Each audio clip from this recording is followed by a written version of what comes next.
Hello, my name is Yusuf, South Sinai, Dahab, Red Sea.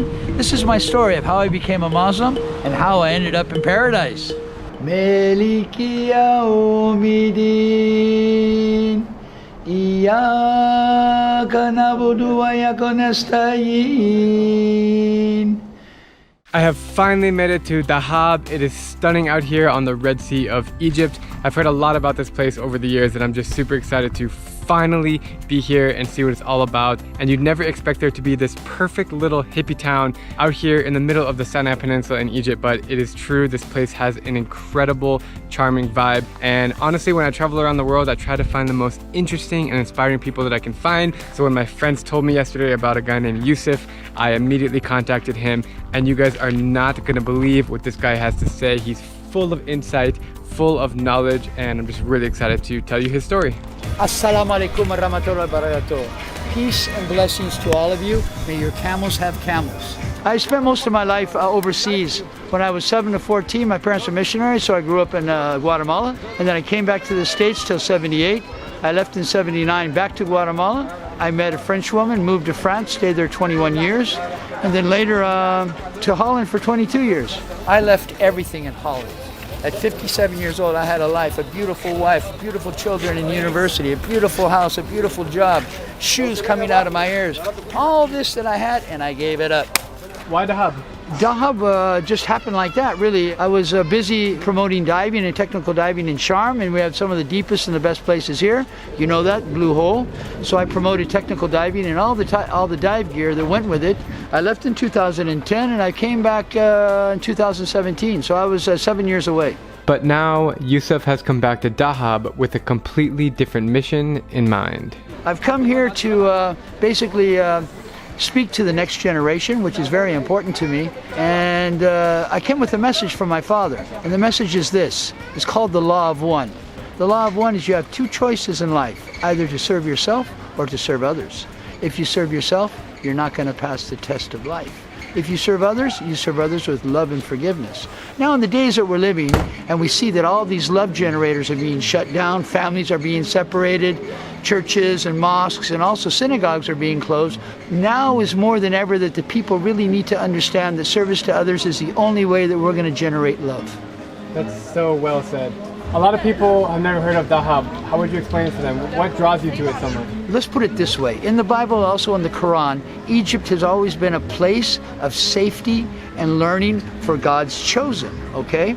We start with Abraham, then we have Joseph, then we have Moses, and then we have Jesus. Now, if you know these characters, not one of these characters was Egyptian, but they benefited from Egypt. Now Moses wandered with the children of Israel in this desert. So this desert is a chosen place of God. This is the cradle where God keeps us very, very safe. His full-time job is serving rice pudding on the streets of Dahab. Since I'm a chemist, I used to work in the oil field for 20 years. I know how to mix things very well. Egyptians love rice pudding, but I did it with a bit of a twist. Plus I ice it down since Dahab is the South Sinai. It's very, very warm. Inside the freezer, all the pudding. Look at that. Today we have 77 puddings. These things are like cheese. You can turn it upside down. Wow. It's not gonna come out. 20 pounds each for, they can have an extra topping of either or, cinnamon and coconuts for free. If they wanna have other toppings like raisins, sugar peanuts, caramel sauce, or honey, that's 5 pounds more. These are unsweetened raisins. Want to try one, Drew? Sure. Come on, man. These are good raisins. Very good. But they're not the Californian. Yeah, that's true. I grew up on raisins as a kid. I'm legend for my pudding. I mean, I make it better than many, many mothers in this country. I give on first go customers a money back guarantee. I tell them take one bite. If they don't like it, they can give me back the pudding, I'll give them back the money. How did you think about rice pudding? There's so many things you could sell. It was something that was basically inspired, yeah? There's a guy here that was selling, come, let's go outside, I'll show you how this whole thing came out.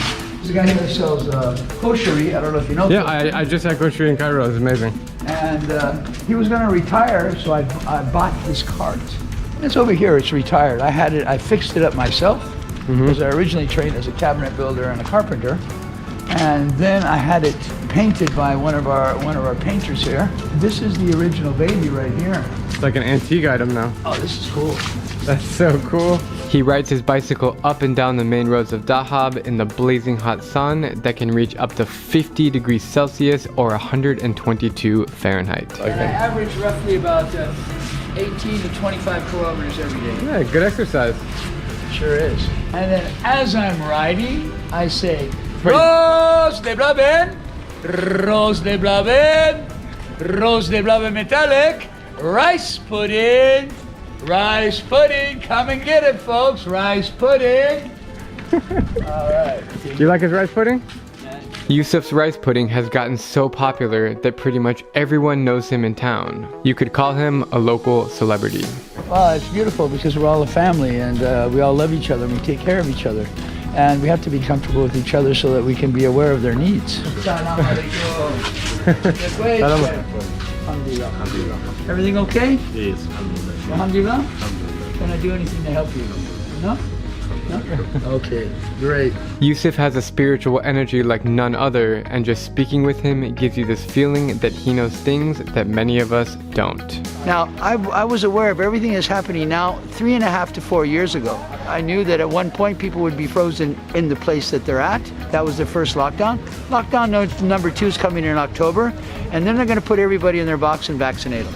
As you may have been able to tell by his name, Yusuf converted to Islam, and I was really curious to learn about what inspired him to do so.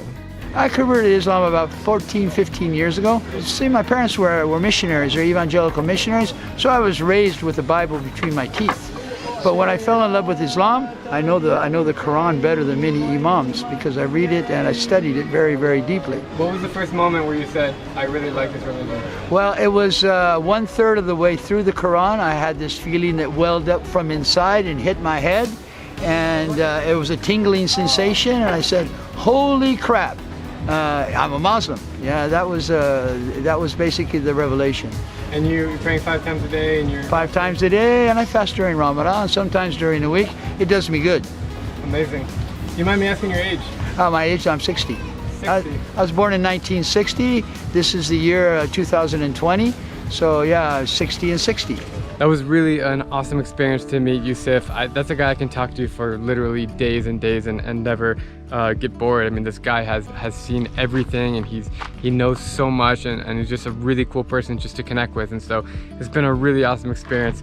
I hope you guys enjoyed this video. It's been really spontaneous, but you know, these are the ones that always turn out the best, right? When they're not planned. So I'm gonna continue traveling around Egypt, around Sinai. It is just incredible here. I can't even tell you guys. I hope you've been enjoying these stories. They've been a lot of fun to make, and a lot more coming soon. So I hope you guys are all well. Thank you so much for watching, and I will catch you tomorrow. If you had one message to say to the world, what would you say to them? Well, to be the law of one. The law of one is very simple. Service to self is a losing game. You're going to probably have to come back and do it all over again. Service to others and love and forgiveness. This is a lifetime lesson, and it's not easy to do. But in the long run, when you serve somebody, every action has a reaction. So you'll get a positive reaction from your action.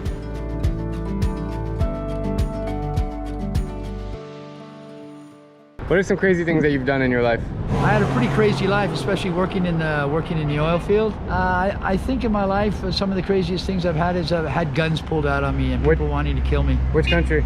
Nigeria was a country for sure. Angola also, I had guns pulled on me there. Like pointed at your head? No, right at my chest. They said, we're going to kill you. So I grabbed the gun and put it right up against my heart and said, kill me now. Really? Yeah. And, why did they want to kill you? Usually for money.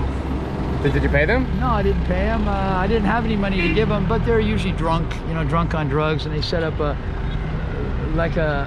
barricade across the road.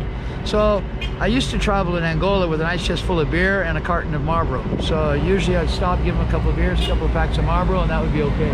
Is there anything in this world that you don't know? No, there isn't anything in this world I don't know. You know everything? Yeah, I got a download about 2 weeks ago. It's pretty cool. But I had to pass my test. That's what I came here for.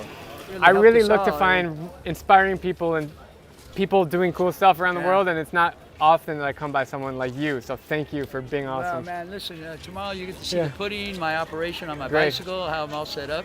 I would love to do it. I'll show you my old cart. I used to use a cart also. Great. That guy is cool, but kind of out of his mind in a good way. And that was just, I was expecting just to kind of interview him for 2 minutes, and that went on for like I don't know, 30 minutes, and he's got a lot of stuff to say. Oh man, I'm excited to watch this. Let's cut for now. Let's cut for now. I'm dead right now. How did you two meet? We met in the hotel. Tell her, Catherine. Tell the story. Yeah, I've been in the same hotel with yourself for 8 months, quite a long time. And you just met from being in the hotel? Yeah, and then we talked just like 1 month ago. That's right. Yeah, 1 month ago. And he asked you to help him cook, or you asked him? Oh no, my Korean roommate asked me. Yeah, asked me whether I'm interested in rice pudding cooking. I said yes. And Yeah. so how do you work with him every day? What are you doing? Well, we started at 9 and then get all things prepared, and then we started cooking. It's not easy job. Yeah, because especially the kitchen is very hot. Like sweating, like in a sauna. Really? Yeah. Do you enjoy it? Yeah, I really enjoy it. What it is that she gets better than a day's pay, better than Egyptians a day pay for working 3 hours. She's working from 9 to midnight, means that she can enjoy Dahab the rest of the 21 hours. Where there's people that work and live here that are basically slave to their job, so they can't really enjoy Dahab for what it really Great. is. Sounds like you have a good deal here. Yeah, because one time my roommate worked at a sandwich shop. It was like 8 to 9 hours and the pay is not good. Right. Yeah. And where do you originally come from? Me, China, Which part of China? Guangzhou. Amazing. I'm Drew Binsky, and if you like my travel videos, please click subscribe and ring that little bell so you can get notified on all my upcoming videos as I take you to every single country in the world.